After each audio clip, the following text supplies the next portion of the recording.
Welcome to Which Side Do You Want, where we talk all things tennis. I'm your co-host, Ruffin Thornton, and I'll be joined by my good friend, James Skinner. Unlike most tennis podcasts, we cover hot topics, from the lawns to the concrete, from the pros to the park, and all things in between. Welcome to Which Side Do You Want? Welcome back, tennis and racket sport fans, to our final podcast of 2023. For this podcast, we're going to get away from our usual.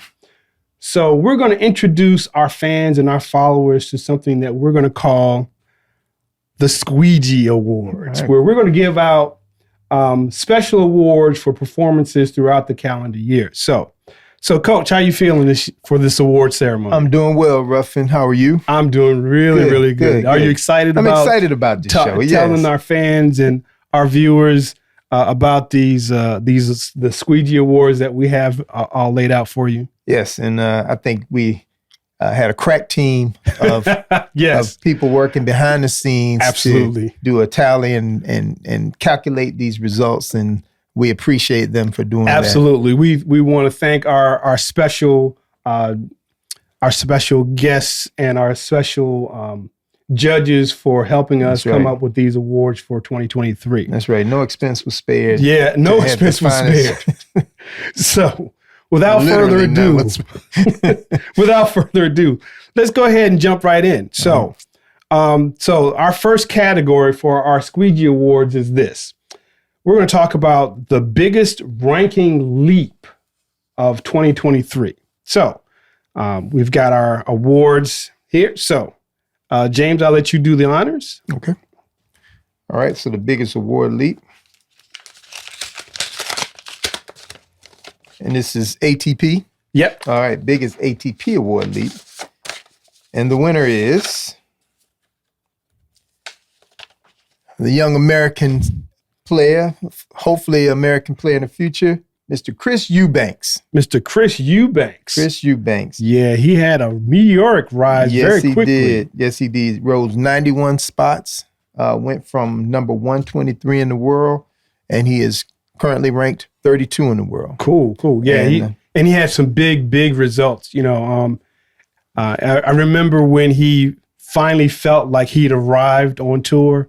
And he had that big result late in the summer of 2023, and he kind of had a sigh of relief while he was actually doing it, because of all the hard work that he put forth. So that's great. So great result, and we talked about him before, but that's major for him. Right. And he's the type of player that hard worked, fought, in the lower echelons of the sport, playing those 125s, playing those qualifiers, playing all of those things you do that you have to do at the lower ranks to work your way to get the points so that you can get into these main draws. Right. And now he can get in. He can get in. Straightforward. Qualify for no qualifiers. And the way they talk about him, it couldn't happen to a nicer person. Right. Yeah, you're right. All right. So, well, for the biggest drop, let me read that one. Yes, that's yours. So our biggest rankings drop for this year's SQUEE-GEE Award for biggest rankings drop is... Now, just before you answer, just to clarify, we're talking a drop for the year, the 2023 year. Right. And so we would tabulate where you started at January of 2023 and then where you end up at 2023. At the end of 2023, just for clarification. Okay, so again, just like with the biggest leap, Chris Eubanks had the largest leap for 2023. The award winner for the SQUEE-GEE Award winner for the biggest drop is Nick Kyrgios. Ooh. He started out 2023 number 22 in the world, but currently at the end of 2023, he is now 2022.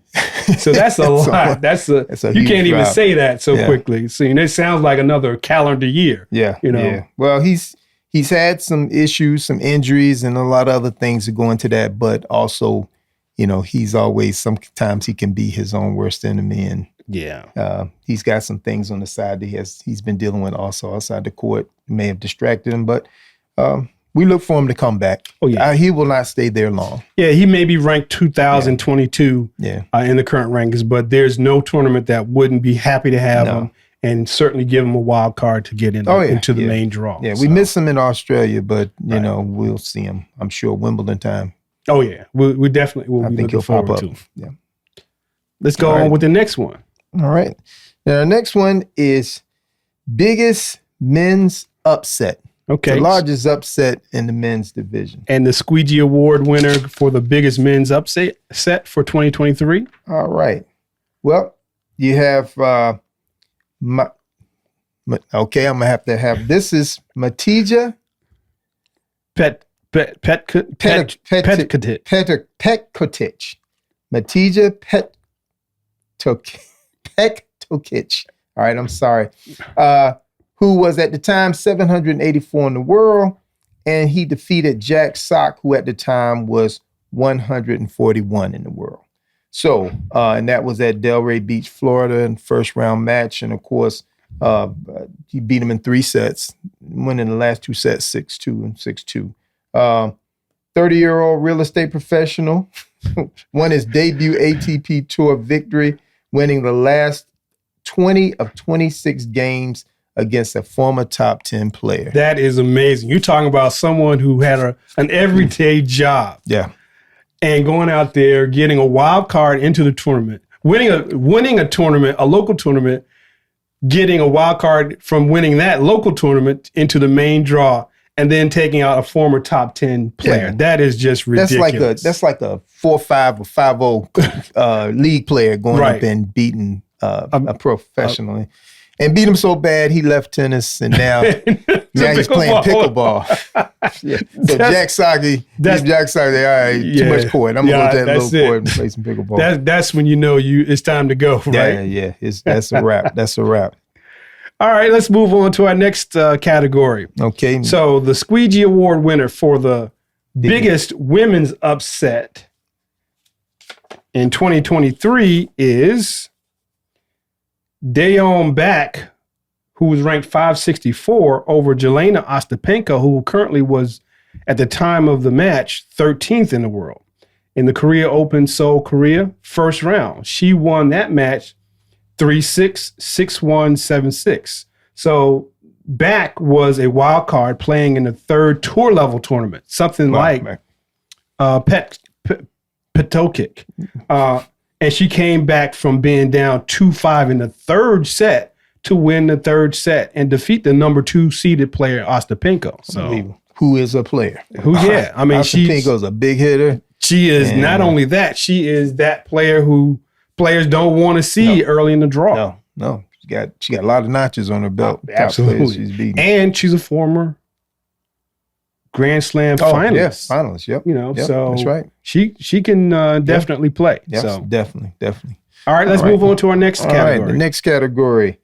Best Women's Performance of the Year. Okay. So before we go into this one, James and I decided that for Best Performance of the Year, we decided on breaking it down on not specifically a single match performance or event performance. We decided on the players that performed best throughout the calendar year. So that best performance of the year is collective for all of 2023. All right. So the winner of Best Women's Performance of the Year, of course, would be Miss Aryna Sabalenka. And with a season record of 55-14, that's 80% winning percentage. This is at the top level of the game. This player began the season at 5, rose to number 1, and ended the season at number 2 in the world. She won 3 tour-level events, including the 2023 Australian Open. So it's a Grand Slam title. Okay. Consistently, she reached no less than the semis in all 4 Grand Slams in 2023. That is amazing. That is great performance. This year's winner of the SQUEE-GEE Award for Best Women's Performance, of course, is Aryna Sabalenka. There's not much more you can say. She played herself well this year. Yeah, I mean, absolutely. She did the thing, as the kids should say. I mean, throughout the whole year, she had a goal early on. She won that first Grand Slam, which was the biggest clearing that led to her being number one in the world for a couple of weeks early on. Came within a set of winning the U.S. Open too. Yeah, I mean, yeah, we're gonna circle back to that match a little bit later. Yeah, but in any event, big hitter. I mean, just a prototype modern tennis player, especially women's tennis player. Gets in her own head sometimes, but other than that, she'll be in the running for Grand Slam titles again this year. She'll probably collect at least one. I wouldn't be surprised if she collect more than that. She has the ability. Yeah, she may even defend her title this year. At the Australian Open. So remember when she had the serve issues? Oh yeah, which is amazing. But I mean, the talent is always there, but she would have those serve issues. I know very well because I have a chronic serve issue, but it just got into her head. Yeah. But even with that, she still had a winning percentage, even with, having the yips on her serve a lot of times. But because she's got the game. So. She's got the game. Amazing talent. All right. So let me take a look at the SQUEE-GEE Award winner for men's best performance of the year. And just like Ariana, we chose this for the player that had the most comprehensive season. Right. So with a season record of 64-15, 81%, this player began the year at number 15 and climbed to a current ranking of 4 in the world. He won 4 tournaments, including his first Masters 1000 tournament at the Rogers event in Canada. He reached the 4th round in 2 of the 4 majors, and at his peak, reached the finals of the Nitto ATP Finals year-end tournament. He also led Italy to its 2nd ever Davis Cup title. This year's winner of the SQUEE-GEE Award for men's best performance of 2023 goes to none other than Italy's own Yannick Sinner. Amazing year. Man, he had a killer season all season. And to be only 21. I know. And his future's so bright. He has to wear 2 pairs of shades. I know. it's amazing. Amazing athlete, amazing talent. He overdid everything he was supposed to do in the off season, bulked himself up. Right. He's deceptive because he's so lanky kind of looking, but he's a strong kid. And he has a background in skiing. They say he was a Olympic level or in the process of being an Olympic level skier. So he's got strong legs and power. But he's. We'll talk about maybe more about him later on, but expect big things from him this year. Oh, absolutely! Huge things from him. He's this year. definitely on the rise. He may be 4 in the world right now, but Novak and Carlos, his nemesis. I think they're going to be nemesis for years. He's not intimidated by any of them. One of them. He walks on the court. He's not intimidated by Novak. He's definitely not intimidated by Carlito. Right. I expect him to have some amazing. One of the best matches was his match at Miami against Taylor Fitz. Was it Miami or was it? No, it wasn't Miami. It was Indian Wells. Indian Wells. Right. Yeah, they had an incredible match. Incredible match. Well, do you want to do the honors for? Thank you. All right. And this one is Best Men's Match of the Year. Okay. Best Men's Match of the Year. So for this, folks, these are just our picks for best match, and there are a myriad number of matches that we could have chosen from, but we narrowed it down to just a select couple, and James is going to read you our men's best match. All right, so the SQUEE-GEE for best men's match goes to Yannick Sinner over Novak Djokovic, the Nitto ATP Finals. That was in the round robin section where you play round robin, and then the winners of the best win-loss record move on to the semifinals and finals. And Yannick Sinner beat Novak. Novak was number 1 in the world, and for him to come in and do what he did that day was amazing. 7-5, 6-7, 7-6. Yeah, that was a good match. And he came from he held on. He was down and holding his serve at the end, and you think he would have been, the nerves would have affected him and he would have gone away. No, he didn't. He came back strong. And in fact, in that match, that was at that point in time, that was his first win over Novak. Yes. And then he comes back a little bit later in the year and beats Novak again in Davis Cup, which was ridiculous. So that had to be a real sign of good things to come for 2024. Yeah, to beat him twice in 2-week period. I know. That's ridiculous. Who does that? I know. Not too many. Not even the great Roger or Nadal have done that. I'm telling you. And, that just amazing year. This kid, he's something. He's the real deal. He definitely is. He definitely is. All right. So I get the honors for our next category is the SQUEE-GEE Award for Best Women's Match of the Year. And the winner of the 2023 SQUEE-GEE Award is the match between Arna Sabalenka over Iga Swiatek at the Muta Madrid Open Final in Madrid, where she won 6-3, 3-6, 6-3. That match was ridiculous. You talk about two heavyweights just bringing it. Yeah, they were both slugging it, and you would assumed that they both would fall out on that clay after that match. Oh yeah, without a doubt. Someone wasn't gonna lose the match. Someone had to win it and take it. And Sabalenka just normally times you'd think she would have dropped a little bit. She didn't. She held firm and got the big shots when she needed them. Amazing match. Amazing performance. Right. Against the number one player in the world, without a doubt. Yeah. Now I'm just gonna preface this right now. Some of you might be saying, about our choice for best women's match. So we created a special last award for our first annual SQUEE-GEE Awards. So we have a special SQUEE-GEE Award for our favorite match of the year. So James, we're going to read this together. You ready? Go ahead. Open it up. All right, up, so I'll open it up. So our special SQUEE-GEE Award of 2023 for our favorite match or result of the year goes to this one single match. You want to read it? Oh, yeah. Well, of course, our favorite, Coco Gauff over Arna Sabalenka in the U.S. Open Finals. Win her first Grand Slam title. First Grand Slam title. And you all know I'm a big fan of Coco Gauff. She has brought an excitement to the game that we haven't seen in quite some time. Young American player. Her backstory is incredible as well. And she's not even 20 years old. That to me, all that she's accomplished, but she just, exploded onto the scene when she defeated Venus Williams at Wimbledon and as I think she was 15 at the time.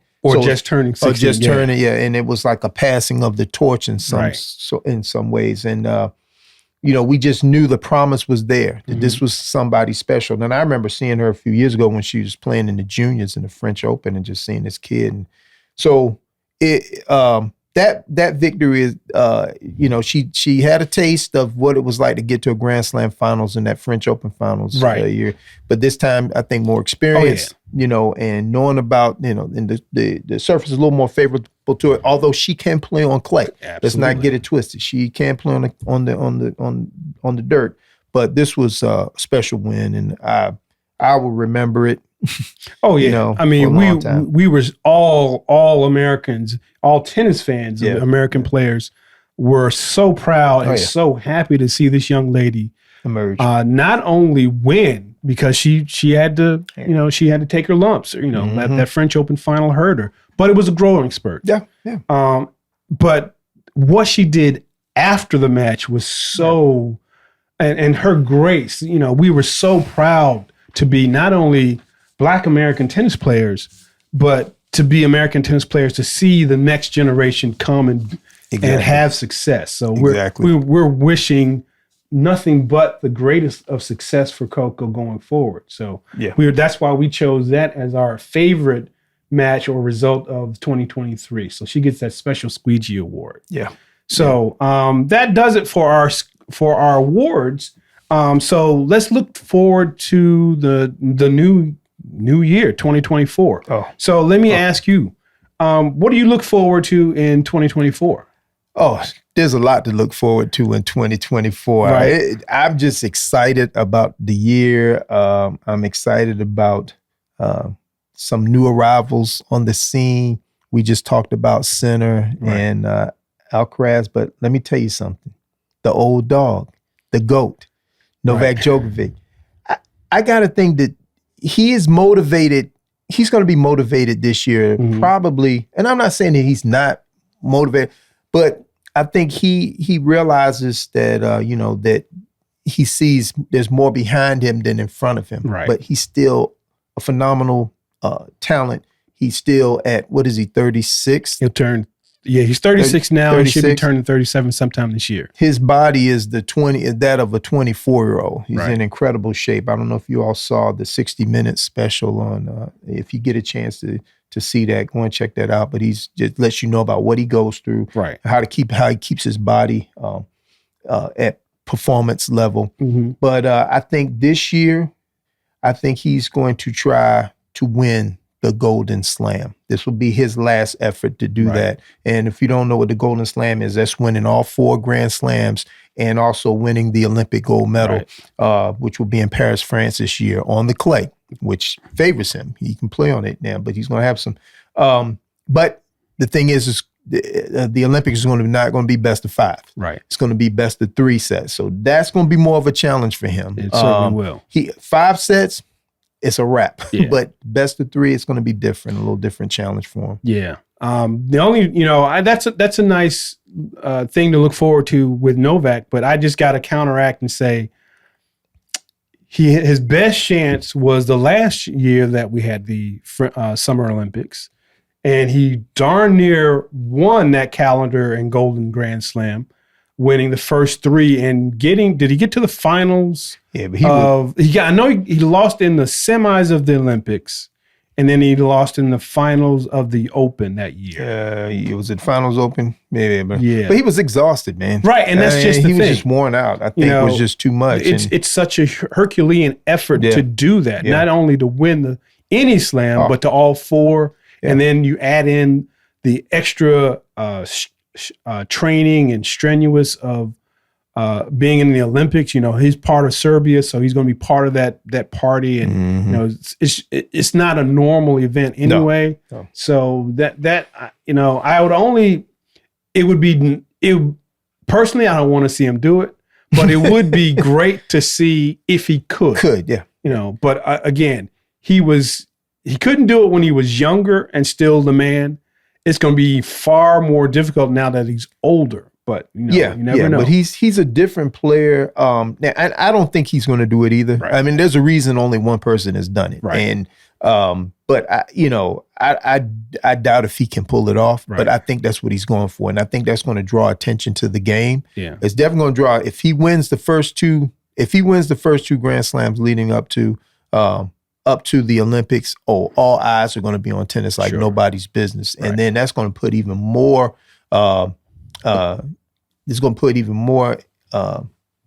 emphasis on Wimbledon. Oh, no, I'm sorry. Wimbledon comes after the Olympics, right? Okay, so, or does it come before? The Olympics I'm not sure. The Olympics should be in the middle of July. So if he wins the first 3, let's say he wins Australia, he wins French, and he wins Wimbledon, then the attention on the Olympics is going to be phenomenal. And if by some way he gets that Olympic gold medal, right, but get your tickets for the U.S. Open. I mean, you'll be if he gets to that final, it's going to be history in the making. That's true. And we'll probably never see anybody else do that. At least I don't see anybody coming that could do it. He's probably the best shot to see that happen. Yeah. But that's one thing I'm looking forward to. And what are you looking forward to in 2024? Well, so for me, I want to keep it simple. For me, I just want to see the Americans do better, both on the men's side, both on the women's side. Of course, on the women's side, we've had a little more success with the ladies, with Grand Slam win outside of the Williams sisters. We've had winners like Coco Gauff, like Sophia Kenin, like my girl Sloane. They all have been there. So on the women's side, I'm happy with where American tennis is, with the youngsters, with the veterans, and even the old heads that are coming back. Yeah. But on the men's side, I'm really, really keeping my fingers crossed for the men's guy. And right now, at the beginning of the year, we're in the United Cup. So this is the first team organization at the beginning of the year. And so far, the Americans have had mixed results. I don't think they're going to make it to the quarters. Okay, did they lose? Did they lose? So they lost pretty badly to Australia. In my Okay. view. I mean, Taylor Fritz got bounced. Yeah. He looked not like the same player that was a top-ranked player in the world. Losing that. Now, Alex Demonar is a good player, but he's tough. He should not be losing that. Home he's soil. He's on home soil, too. It's early in the season. Yeah. But, the Americans are United Cup and the inaugural United Cup winners. So I was hoping that we would do better. But, France has decided not to play. Jessica came back, so she's solid on both the women's and in mixed doubles.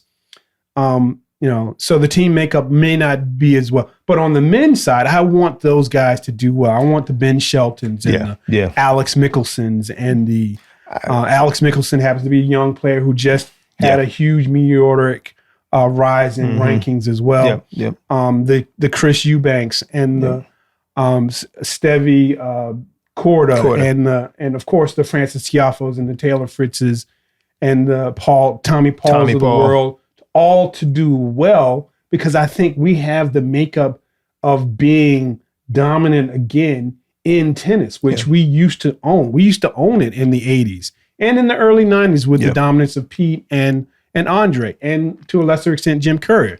But still, that's what I look forward to in 2024, where the men and the women regain their dominance in the sport and maintain it for a couple of years. Because that's why we enjoy the sport, because you want to follow your home country. Always. We're pro USA. Right. And I'm glad you brought that up, because that's something else that I'm also excited about seeing on the men's side. Now, dominance, I don't know if we'll be dominating, but I just feel like the field is just so vast, but what I do anticipate is seeing more Americans get into second weeks of Grand Slams, actually challenge Taylor Fritz. I'm glad you brought his name up. I mean, Taylor needs to get out of his own way. Right. And I would like to see him play more within himself and not get so angry and frustrated and with himself. He's got the skills to pay the bills without a doubt. His serve can be even though he's got an incredible serve when it's on, but if it's off, it affects him. He's yelling at his box. His mind is, instead of focusing on that match. I would like to see him compose himself and hold it down. Just hold it down for that fortnight, and he could make some inroad and make some runs on some of these titles. I think he is, without a doubt, I think he could get to a Grand Slam finals, and with a good draw, he could win one. Sure. I think he has that. He has that type of game. Also, I think that would like to see Tommy Paul merge. Now Tommy Paul has moved up into the top 20 or top 15 in the world. Right. He's another one. I mean, extremely talented player. Francis Tiafo, man, boy, waiting for him to, of course. And of course now Ben Shelton, he could be the one. All eyes on him. All eyes on him. He could be that transcendent player, American player. Yeah, I think so. But I still say, even though he had a real bad result this week in Brisbane, I still say the player to watch on the men's side is still Sebastian Korda. Yeah, Korda. That's just me. If he's healthy, right, and he's healthy. I mean, that's been his drawback. He has the talent and everything. Probably, I would say, the most talented of all the Americans, really, on pure talent. Right. Certainly the best pedigree. Yeah. He's got the pedigree, but just the injuries have held him back. Right. Now, other thing also too, Naomi Osaka is coming back and it's making her definitely looking forward to her coming back into the game. We missed her. I watched some of her match and just she seems like, she has is now being a mother now and gives her a different perspective on the game. The talent was always there. But I'm looking forward to seeing her in 2024 like to see her maybe challenge for a title. Will she win one? We're not sure, but if anybody can do it, she can. Yeah. And if not, there are a couple of other mothers that are out there. In fact, Petra Kvitova just announced that she and her husband are now pregnant. Angelique Kerber is back on tour. Yep. She's got her Kerber back. Her babe. And let's not forget our own Taylor Townsend. She's now, baby needs a new pair of shoes. So she out there doing the thing. Well, so yeah. So let's hope that all the ladies that have gone on to have their first or second children do well as well in 2024. Yeah. So, they're breaking new ground for women in sports. Right. Years ago, not that long ago, for a woman to take time off to have a child would have been the death knell to her career. Right. So people would have thought. And I think it's good for women participating in sport, changing the game, that paradigm where, woman has a child, she can no longer compete. Well, yeah, you can now. They always could. It's just that it was frowned upon before. And but now I'm glad to see some women actually coming back and reclaiming the love, for the game and wanting to play at that level. I think it's great for everyone. Well, again, that we got a lot of things to look forward to in 2024. So hopefully a lot of these things that we are looking forward to occur. Yeah. And if not, maybe we'll catch some exciting new things that happen in 24. Definitely. We also one other thing, just to we didn't mention we did not mention a particular player that I just want to throw out there, and that was, and I don't want to get too much into this, but Alexander Zverev, he had some issues outside of the court. Okay. 2024, we want to see, hopefully that those things can be resolved. Right. That he will. I'm hoping that these things, they're able to work it out. He's playing really, really well now. Right. But I also, on the other hand, too, I don't want to think lightly on what he's accused of doing, and if those things, if it's found that he is guilty of doing those things, those are serious accusations against him, and that needs to be reconciled and taken care of. I wasn't there. I don't know what's going on with it. But if in fact it is something that can be worked out, then that's good. Sure. But if it's something that he's guilty of, then that needs to be dealt with as well. Yeah, I agree. And women who are out there watching this thing, I'm not siding with him. I'm hoping that, that things could be worked out. If, like I said, if he is guilty of those things, and that's something that I'll be looking forward to seeing in 2024 and how that is dealt with. He's kind of, he doesn't talk about it, and I'm sure there's some legal ramifications as well, but, he's starting to hit the ball well. Not that that's more important. Please do not. These are serious charges against him, and the accusations, so we want to make sure that everything works itself out legally and, Okay. Well, again, lots of stuff to look forward to in 2024. So let's hope for an exciting tennis season in 2024. So as we wrap things up, as always, remember to hit us up on our social media. Remember to hit that like button at the bottom of the screen. You can always hit us up on Instagram, Facebook, or you can just straight up email us. So 2024 is upon us, and we're looking forward to it. It's going to be an incredible year, man. I hope so. It's going to be an incredible year. Looking forward to it. As we always like to say, go hit a tennis ball. I'm going to play some ball tennis.